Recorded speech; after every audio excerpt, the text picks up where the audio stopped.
साथ तनु भी है। तनु, अगर हम बेरोजगारी की बात करें, आपने भी देखा होगा आपके आसपास जितने लोग हैं, कई ऐसे होंगे जिनकी नौकरियां गई होगी कोरोना के समय में और अभी भी मिलने का कोई चांस नहीं है। अगर मिलती भी है तो सैलरीज इतनी कम है कि परेशानी लगातार बढ़ रही है।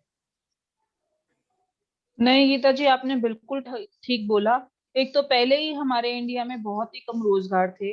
अगर हम बात करें सरकारी रोजगार और प्राइवेट रोजगार की, तो हर कोई चाहता है कि हमें सरकारी नौकरी मिले। सरकारी नौकरी मिलने का मतलब सीधे से ये है कि हमारी जॉब सिक्योर है, हमें कम काम करना पड़ेगा, हमें अच्छी सैलरी मिलेगी।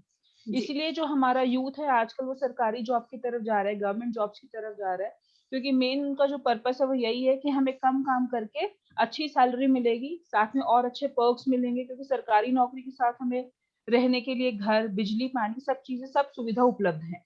लेकिन प्राइवेट सेक्टर में ऐसा नहीं है। प्राइवेट सेक्टर जो है वो हमारा परफॉर्मेंस बेस्ड होता है, जैसी हमारी परफॉर्मेंस रहेगी उस हिसाब से हमें वो लोग रखेंगे, नहीं तो हमारी जॉब सिक्योरिटी भी नहीं है। लेकिन अब कोरोना की वजह से क्या हुआ है, अब प्राइवेट सेक्टर धीरे धीरे डाउन हो रहे हैं, लोग आ नहीं पा रहे हैं, इतना बिजनेस है नहीं मार्केट में, तो प्राइवेट सेक्टर वाले क्या करेंगे, वहां पे कोई जॉब सिक्योरिटी नहीं है। जी। जब बिजनेस नहीं आ रहा है तो उन्होंने लोगों को निकालना शुरू कर दिया है। अब जॉब्स धीरे धीरे कम हो रही हैं कोरोना की वजह से, और नई जॉब्स आ नहीं रही हैं, तो हम्म। बहुत लोग उससे बेरोजगार हो गए हैं, घर में खाली बैठे हैं। तो उसके लिए एक ही विकल्प निकल के आता है कि जो लोगों ने जॉब छोड़ दी है उनके लिए, कि वो खुद अपना कुछ लघु उद्योग विकसित करें, अपना कुछ अपना काम शुरू करें, जिससे कि वो आगे बढ़ पाए, क्योंकि उन्हें रोजगार की तो जरूरत है ही, बिना रोजगार के तो काम चलेगा नहीं। हम्म। तो इसलिए लोग अब धीरे धीरे अपने लघु उद्योग स्टार्ट कर रहे हैं, बिल्कुल। जिसके लिए लेकिन उन्हें यहाँ, सरकार से उम्मीद है। बिल्कुल बिल्कुल, अगर लघु उद्योगों की भी बात करें तो बहुत दिक्कत होती है उसमें भी, उस पर भी हम बात करेंगे। अभिषेक को भी मैं लाना चाहती हूँ इस चर्चा में। अभिषेक, हम अगर ट्विटर कैंपेन की बात करें, जिस तरह से अब बहुत ज्यादा पिछले 4-5 दिन से ये चल रहा है, मोदी रोजगार दो एक हैशटैग, एक कोचिंग इंस्टीट्यूट वाले अभिनय शर्मा ने शुरू किया, और उसके बाद ये लगातार हर रोज देखने को मिल रहा है कि इस हैशटैग पर अलग अलग नाम से लोग ट्वीट्स कर रहे हैं और अपनी बात को पहुंचाने की कोशिश कर रहे हैं सरकार के कानों तक। लेकिन अभी तक कोई रिएक्शन सरकार की तरफ से नहीं मिला है, यानी इसको लेकर सीरियसनेस शायद अभी तक हो नहीं पा रही है। देखिए, इसमें सबसे इम्पोर्टेंट है कि रोजगार तो सभी को चाहिए। आज के डेट पे हमारा जो यूथ है, एक जो फेज कहते हैं 25 to 30 के एज ग्रुप में, वो हमारा बहुत ज्यादा जनसंख्या है जिनको आज के डेट पे रोजगार चाहिए चाहिए। उनको अपने रोजी रोटी के लिए गवर्नमेंट को तो सोचना पड़ेगा, चाहे या तो इन्वेस्टमेंट करा के कुछ फैक्ट्रीज और इस जो बाहर से आते हैं फॉरेन इन्वेस्टमेंट के थ्रू उसमें इन्वॉल्वमेंट कराएं, कुछ स्किल्स के ऊपर काम करें। यदि हम बात करते हैं गवर्नमेंट जॉब की, तो गवर्नमेंट जॉब एक लिमिटेड है, आपके पास लिमिटेड रिसोर्स है, इतना तो नहीं है कि आप सारे के करोड़ों को आप डाल दोगे। दूसरा नंबर, उसमें कंपटीशन बहुत हाई है। ठीक है, अब हम गवर्नमेंट ना कुछ ऐसे प्लान लेके आ रही है, जैसे आपने कौशल विकास योजना की बात कर रही हैं, स्किल इंडिया के ऊपर भी गवर्नमेंट काम कर रही है, लेकिन क्या आप इमीडिएट तो उसको इम्पैक्ट नहीं ला सकते ना, कि आज ही मैंने स्किल के लिए उसको लेके आ रहा हूँ। एक प्रोग्राम को एक टाइम देना होता है। गवर्नमेंट ने जैसे स्किल इंडिया प्रोग्राम लाया है, तो उसके ऊपर हर सेंटर आप देख रहे होंगे, कुछ एक लोकेशन के अंदर में सेंटर जरूर खुले हुए। अब वो ब्यूटिशियन के कोर्स करा रहे हैं, टेक्नीशियन के कोर्स करा रहे हैं, ये पहले से भी चलते आ रहे थे। पहले भी आपके जो पॉलिटेक्निक कॉलेज होते हैं वो क्या स्किल ही तो देते थे। एनआईटी जो होते थे, जो टेक्नीशियंस के जो कोर्स कराते थे, पहले वो भी कराते थे। लेकिन अब ये जो हो रहा है वो लार्ज स्केल पे स्किल इंडिया के नाम के बैनर के तले बहुत ज्यादा मैसिव तरीके से हो रहा है। और इसमें जो हो रहा है कि जॉब गारंटी के साथ हो रही है, कि आप जिस बच्चे को कोर्स करा रहे हैं उसमें उन्होंने दिया है, प्राइवेट इंस्टीट्यूशन को दिया है कि आप ट्रेन करो कि मोबाइल कैसे रिपेयर होता है, आप किस इलेक्ट्रॉनिक गैजेट्स को किस तरह से ठीक करते हैं। तो उनको ट्रेनिंग के साथ उनको जॉब भी लगवाना है, और उसके हिसाब से गवर्नमेंट उनको पेमेंट कर रही है। तो ट्रेनिंग कॉस्ट भी गवर्नमेंट बियर कर रही है, प्लस जॉब लगवाने की गारंटी भी दे रही है। लेकिन अब यहाँ पे होता है कि कोचिंग इंस्टीट्यूट्स हैं बहुत सारे हाई लेवल पे, जैसे इंजीनियरिंग है, डॉक्टर है, या फिर दूसरे बैंक भी, तो एक लिमिटेड सोर्स है वहाँ पे जॉब आप नहीं क्रिएट कर सकते। तो इसके लिए हमें ज्यादा से ज्यादा फैक्ट्रीज हो गए या फिर कुछ ऐसे इन्वेस्टमेंट पर्पज से लाना हो, जैसे सोलर का आज के डेट पे चल रहा है, तो सोलर पैनल्स बनाने का इंडिया के अंदर में कारखाना स्टार्ट हो रहा है, इलेक्ट्रिक व्हीकल्स के लिए यूज हो रहा है कि फैक्ट्री ओपन हो रहे हैं। तो वहां पे ज्यादा से ज्यादा स्किल लेबर चाहिए। बाहर से कोई भी इन्वेस्टमेंट कर रहा है तो आपके पास स्किल लेबर कितने हैं, तो उसके लिए गवर्नमेंट को प्लान करना होगा कि हमें स्किल लेबर कहाँ से मिलेंगे और कैसे हम उनको डेवलप करें। अभी जो हम करते हैं, ग्रेजुएशन कर रहे हैं, पॉलिटिकल साइंस कर ले रहे हैं, उससे हमें क्या जॉब मिलेगा, जॉब कहाँ पे, आर्ट हिस्ट्री हम कर रहे हैं, ठीक है, एक बेसिक इंफॉर्मेशन है, लेकिन उससे जॉब आपको क्या मिलना है। तो आप कुछ ऐसे टेक्निकल स्किल्स वाले जो सब्जेक्ट्स हैं उसको आप इनकॉर्पोरेट करें अपने सिलेबस के अंदर में, ये गवर्नमेंट का भी है और प्राइवेट सेक्टर में भी होना चाहिए, कि जिससे लोगों को इमीडिएट, अब हम आज के डेट में बात करते हैं डिजिटल मार्केटिंग, एमबीए में एक सिलेबस चल रहा है, एमबीए से आज के डेट पे वो जॉब अपॉर्चुनिटी नहीं है, उसके अगेंस्ट में लगता है कि आपके पास टेक्निकल स्किल्स क्या है। आपको डिजिटल मार्केटिंग है, वेब डिजाइनिंग आना चाहिए, सोशल मीडिया हैंडलिंग आना चाहिए, आपको डिजाइनिंग आना चाहिए, क्रिएटिव्स आना चाहिए, ये छोटे छोटे स्किल्स हैं जो कि आप सीख के जॉब ले सकते हैं। तो ये सारी चीजों के ऊपर गवर्नमेंट को वर्क करना चाहिए, और ठीक है वो धीरे धीरे वर्क हो भी रहा है, लेकिन ये नहीं कहता कि फुल प्रूफ 100% है और पूरा 100% अचीव होगा। ठीक है, उसमें हम पब्लिक को भी उसमें काम करना पड़ेगा और गवर्नमेंट को भी काम करना पड़ेगा। बिल्कुल, लेकिन अगर स्किल डेवलपमेंट तो चलो ठीक है, जो आने वाले बच्चे हैं उनके लिए स्किल डेवलपमेंट होगा तो सबको ही फायदा होगा, लेकिन जो ऑलरेडी स्किल्ड है, जो एक कोर्स कर चुके हैं, अगर हम इंजीनियरिंग के स्टूडेंट्स की बात करें या फिर बहुत सारे ऐसे ट्रेन्ड लोग हैं जो अभी जॉब की तलाश में है, और जॉब अगर उनको मिलती भी है तो उस लेवल की नहीं होती जिस लेवल का कोर्स वो करके आते हैं। एकता से इसके बारे में और बात करते हैं। एकता, हम स्किल्ड लोगों की अगर बात करें, इंजीनियर्स की बात करें, डॉक्टर्स की बात करें, उनकी लेवल की जॉब्स कहाँ है? अगर स्किल्ड लोग ले भी आए गवर्नमेंट तो उनको कहाँ पर नौकरी मिलेगी? ये सबसे बड़ा सवाल खड़ा होता है। First of all good evening everyone. मैं सबका सुन रही हूँ। मैंने संदीप जी एवं नम्रता जी चली गई हैं और उनको मैं उनसे भी मैं परिचित हूँ, उन्होंने भी अपनी बात रखी है, अभिषेक जी ने भी। आपका जो ये प्रोग्राम का हमारा जो थीम है कि जॉबलेस ग्रोथ, हमें सच में सरकारी जॉब की जो उम्मीद होती है वो थोड़ी थोड़ी छोड़ देने में ही भलाई है, मैं तो ये समझती हूँ। क्योंकि आज बिल्कुल ट्रेंड चेंज हो गया है। पहले अगर हम देखते हैं कि गवर्नमेंट जॉब की उम्मीद रखते हैं तो कहीं ना कहीं जाकर के लगता है कि हाँ अब निकलेगी ही भर्तियां, अब निकलेगी ही भर्तियां, उसी के बेसिस पे पीपल आर लाइक कि वो कुछ कोर्स करने जाते हैं या फिर कोचिंग करने जाते हैं। क्योंकि हमारे देश में अगर गवर्नमेंट जॉब चाहिए तो आपको उसके लिए प्रिपेयर करना होगा, इधर वो यूपीएससी हो या कोई भी स्टेट लेवल का हो या एसएससी हो, सबको कोचिंग लेना अनिवार्य हो गया है, क्योंकि उसकी बेसिस पे ही आप क्लियर कर पाते हो उस एग्जाम को। तो जैसे कि अब ये है कि क्लियर कर पाते हो, उसके लिए मेहनत करते हो आप। कई लोग ऐसे हैं, बहुत एग्जांपल्स ऐसे हैं मेरे जो मेरे ऑब्वियस मेरे नॉन में है कि उन्होंने कई लाखों का लोन ले रखा है और वो कई सालों से एक है परिचित मेरे, वो उन्होंने 5 लाख का लोन दे रखा है और वो कई इंजीनियर हैं वो, और कई सालों से वो वेट कर रहे हैं कि कब उनके लायक कोई ऐसी जॉब निकले कि गवर्नमेंट जॉब निकले, भर्ती निकले, ताकि वो अपने जो एजुकेशन है, जो इंजीनियरिंग की डिग्री है, उसको यूटिलाइज कर सके। But still he is waiting. तो ऐसा ही एक पीटीआई के एक है जिन्होंने पीटीआई का कोर्स किया हुआ है, पर अभी तक उनके लिए लायक कोई भर्ती निकली ही नहीं है। क्यों नहीं निकली? इवन खाली है, भर्ती निकलने के बाद भी उस पे रिक्रूट नहीं किया गया है। इस तरह का एग्जाम्पल्स हैं। मैं संदीप जी की एक बात से एग्री करूंगी कि पॉलिटिशियंस, ऑब्वियस आप भी जानते हो, मैं भी पॉलिटिशियंस के साथ काम करती हूँ और कर रही हूँ। कई मैनिफेस्टो में मैंने अपना मेरा वो रहा है, इन्वॉल्वमेंट रहा है। तो हम अगर कभी भी कोई मैनिफेस्टो बनता है किसी भी पार्टी का, हम सब देखते हैं कि उसमें स्पेसिफिकली एक कॉलम होता है फॉर द एम्प्लॉयमेंट। ठीक है, कि हम लोग इतनी रोजगार जनरेट करेंगे, ये करेंगे, वो करेंगे, और उसमें सरकारी नौकरी का भी बात की जाती है। क्यों की जाती है? क्योंकि आज भी हमारे देश में सरकारी नौकरी को उतनी ही अहमियत दी जाती है, उतनी ही इम्पोर्टेंस है, क्योंकि वो सिक्योर है। उसके लेवल का कुछ आप कितना भी प्राइवेट सेक्टर में जाएं, और कोविड ने तो हमें वो दिखाई दिया है, क्या कहते हैं, कह सकते हैं हमें उसका, कोविड के दौरान हमने जान लिया है कि प्राइवेट सेक्टर में जॉब सिक्योर नहीं है। तो हर मैनिफेस्टो में देखा होता है, लिखा होता है कि हम लोग इतनी सरकारी नौकरी जनरेट करेंगे। तो एक कहीं ना कहीं पॉलिटिशियंस का उनका एक रहता है कि हाँ हम इससे वोट गेन कर सकते हैं। दिस इज लाइक एक रटा रटाया वो रहता है कि ये लाइन तय होनी चाहिए कि इससे हम लोगों को आकर्षित कर सकते हैं, हमारे वोटर्स को आकर्षित कर सकते हैं, ताकि हम कहीं ना कहीं उसको नेग्लेक्ट ना करें। तो सरकारी नौकरी की अहमियत वही है।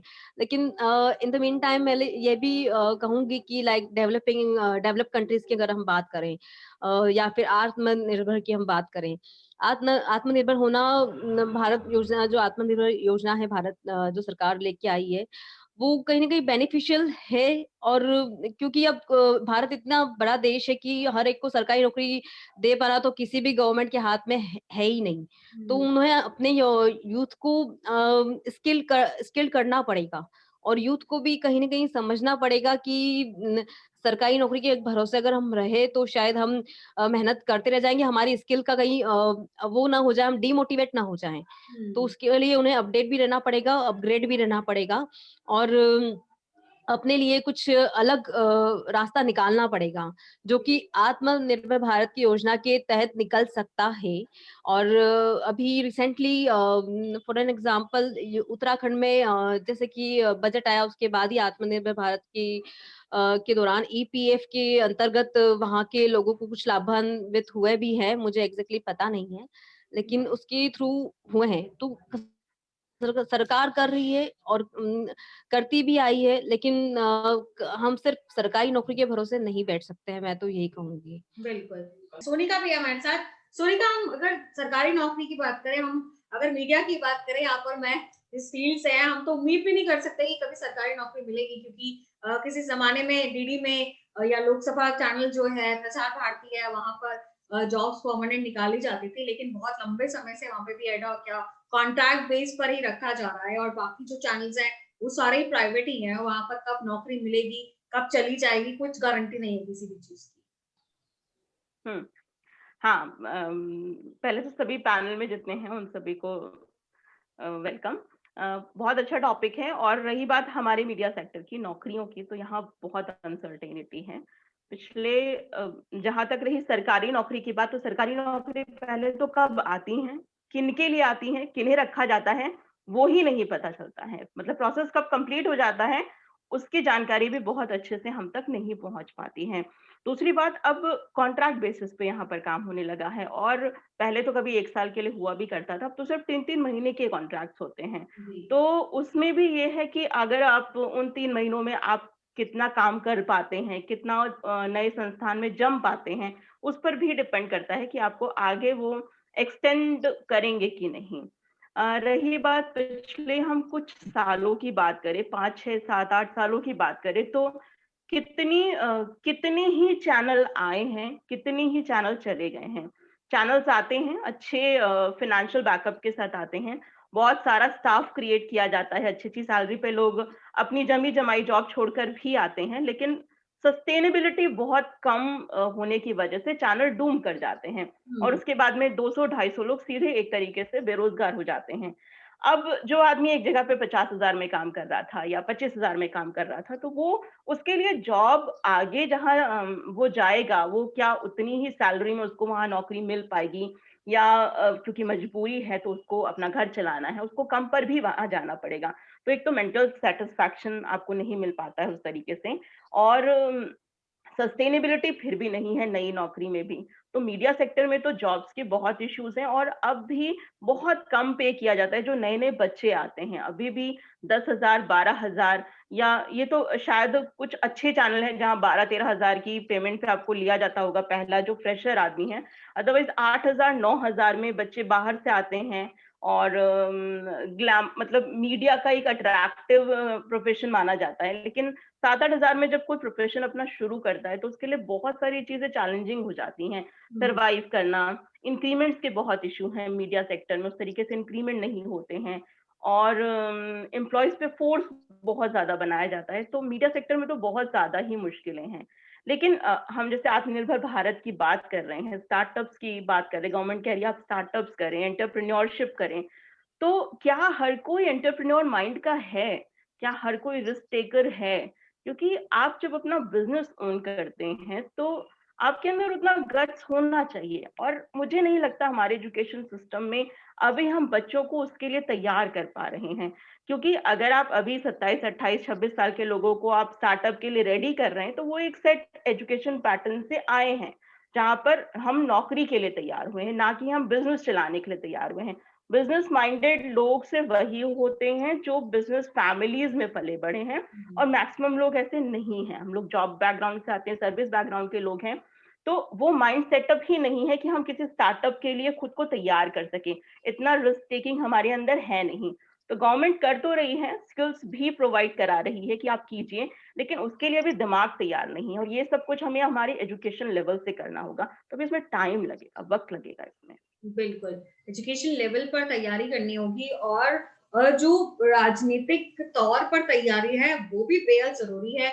संदीप जी, आपके पास आना चाहती हूँ मैं यहाँ पर। मैं इससे पहले कि आपसे कोई सवाल करूँ, एक एनसीआरबी के आंकड़े भी बताना चाहती हूँ। किसानों की आत्महत्या की बातें बहुत सुनी हमने, लेकिन अब बेरोजगारों की आत्महत्या की भी खबरें, सुर्खियां बनती हैं। 2019 की अगर एनसीआरबी की रिपोर्ट देखें तो 14,051 बेरोजगारों ने 2019 में आत्महत्या की थी, सिर्फ इसलिए क्योंकि उनको रोजगार नहीं मिल रहा था। यानी कि हर दिन 38 लोग अपनी जान दे रहे थे सिर्फ बेरोजगारी की वजह से। और ये ऐसे परिवारों से थे जहां पर बहुत ही लोअर इनकम वाले लोग थे, और सिर्फ जॉब पर ही निर्भर थे वो, और परिवार की जो इनकम थी वो पूरी की पूरी उन्होंने पढ़ाई में, ट्रेनिंग में, इन सब में लगा दी। और उसके बावजूद नौकरी के लिए कई सालों तक प्रयास करने के बाद भी नहीं मिली। संदीप जी, हम अगर पॉलिटिशियंस की बात करें, जब सत्ता में नहीं होते तो बहुत बड़ी बड़ी बातें होती है कि हम आकर ये कर देंगे, वो कर देंगे,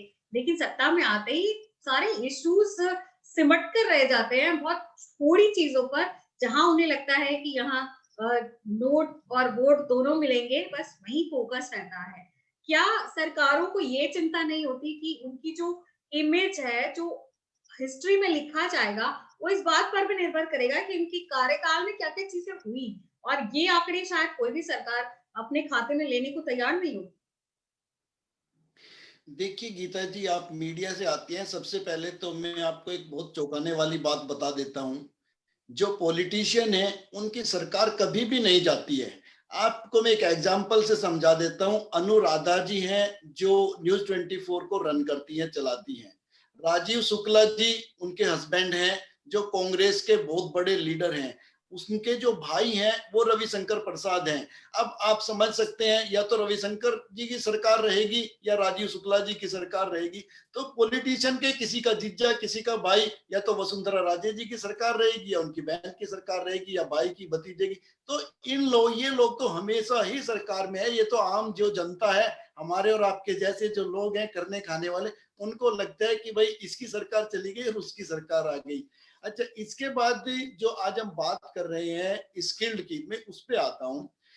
मोदी जी आए, उन्होंने एक बहुत अच्छा सपना दिखाया था स्किल्ड इंडिया का। राजीव प्रताप रूडी जो बिहार से आते हैं, मैं बिहार गवर्नर का सलाहकार भी रह चुका हूँ, उनको उसका मंत्रालय दिया गया, और बहुत ही अच्छा प्रोजेक्ट था। हिंदुस्तान में पहली बार इस तरीके का लॉन्च हुआ, बहुत बड़ा बजट था।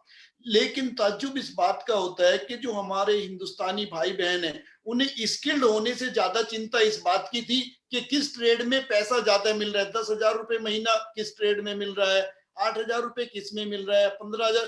तो फोकस इस बात पे था, वो पैसा हमारे पास आना चाहिए, स्किल्ड हम हो या ना हो, क्लास में हम जाए या ना जाए, हमारे अकाउंट में बस वो पैसा आ जाए। और यही चीज सरकारी नौकरी में है। हम लोग सरकारी नौकरी इसलिए ढूंढते हैं, हमारा माइंडसेट हो चुका है कि अगर मैं सरकारी टीचर लग गया, सुबह 8 बजे जाऊंगा, 12-1 बजे अपने घर आ जाऊंगा, आधा दिन बच गया, और बच्चों को क्या पढ़ाना है, पढ़ाया तो पढ़ाया, नहीं तो जवाबदेही कोई नहीं है। जब हमारी जवाबदेही नहीं है, इसीलिए आपने देखा होगा सरकारी संस्थान, सरकारी बड़े बड़े कंपनियां, सरकारी चीनी मिल सब डाउन आ रहे हैं, फेल हो रहे हैं, बंद हो रहे हैं। लेकिन एक प्राइवेट कंपनी, अगर अंबानी आज एक छोटी सी कंपनी स्टार्ट करें, वो देखते देखते वो टॉप पे पहुंच जाती है, क्योंकि वहां हमारी जवाबदेही है, हमें वहां काम करना है और रिजल्ट देना है, काम के साथ साथ में सेटिस्फेक्शन देना है।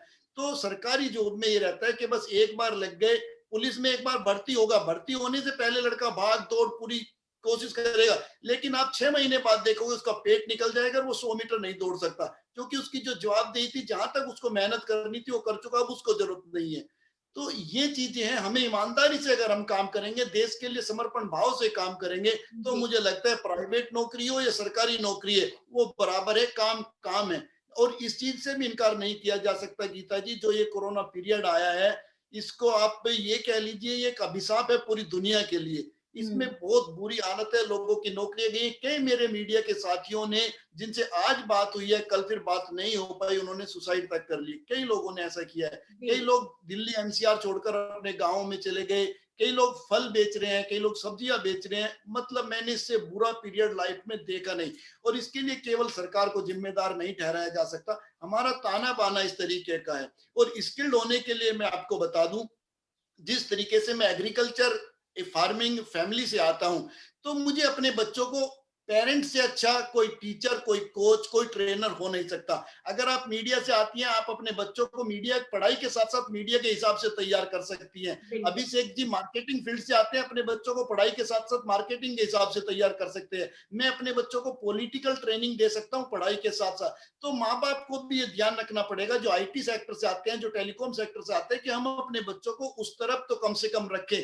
और एक चीज मैं आपको बताऊं, मेरे साथ एक पढ़ने वाले दोस्त थे, जैसे बात आई सरकारी नौकरी के लिए बहुत ज्यादा वेट करना पड़ता है, उन्होंने BSc किया, बहुत इंटेलिजेंट बच्चे थे, उन्होंने सरकारी नौकरी का वेट नहीं किया क्योंकि ऐसी स्थिति नहीं थी। उन्होंने करनाल, एक जगह है करनाल में, अपना एक कोचिंग सेंटर खोल लिया, एक रूम ले लिया, वहां पे बच्चों को ट्यूशन पढ़ाना स्टार्ट किया।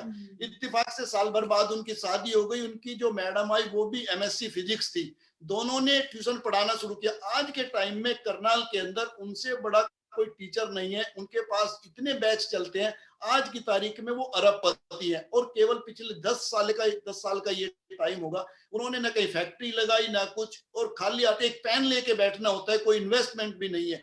तो अपनी पढ़ाई को आप किस तरीके से यूटिलाइज करते हो, ये चीज मैटर करती है। बिल्कुल, तो गाइडेंस भी एक बहुत बड़ा मैटर है।